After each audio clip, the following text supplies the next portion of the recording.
Hey, what's up mga kaballers? Maligayang pagbabalik sa aking channel. Halina't pag-usapan natin ang balitang Warriors sign pa ng dalawang center.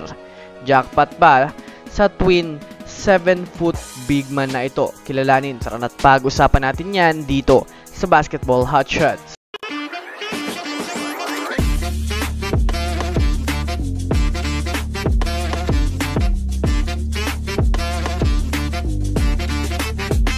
Una nga muna tayong dumako mga kaballers sa balitang magbabalik na nga po sa susunod na season ng superstar na si Ja Morant. Alam naman nga po natin mga kaballers na maagang nagpahinga si Morant sa Memphis ng nakaraang season dahil na rin mga kaballers sa pagtatamo niya ng injury.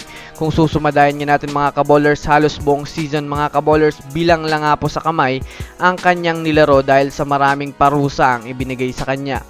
Para nga po sa kaalaman ng lahat mga kaballers sa ngayon, nga ay ibinalita na nga po na fully recovered na nga po si Ja Morant at sigurado nang makakabalik na nga siya sa 2024 to 2025 NBA season.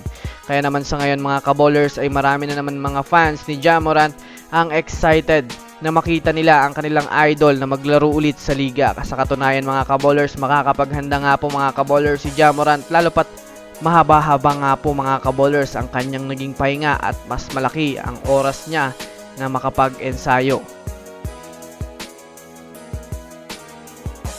Samantala, dumako naman tayo mga kaballers sa balita patungkol sa kupunan ng Golden State Warriors.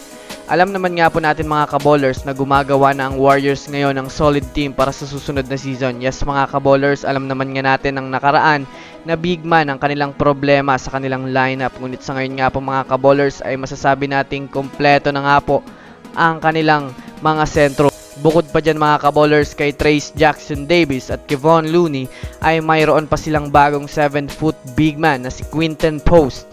Samahan mo pa mga kaballers nitong si Jace Johnson na mayroong two-way contract na ibig sabihin mga kaballers pwede nga po siyang maglaro sa G-League at sa mismong team ng Warriors. Kilala naman nga natin mga kaballers itong si Jace Johnson bilang isang 7-foot big man din mga kaballers. Kaya kung susumadayan nga natin mga kaballers ang kanilang lineup ay tiyak na mayroon na silang magagamit na twin tower para sa susunod na season. So that's it for today's video mga kaballers. Yan lang ang ating pag-uusapan sa ngayon. Pindutin ang subscribe and hit nyo na rin ang notification bell para sa mga susunod na updates sa mundo ng basketball. Again, this is Basketball Hotshots. Thanks for watching.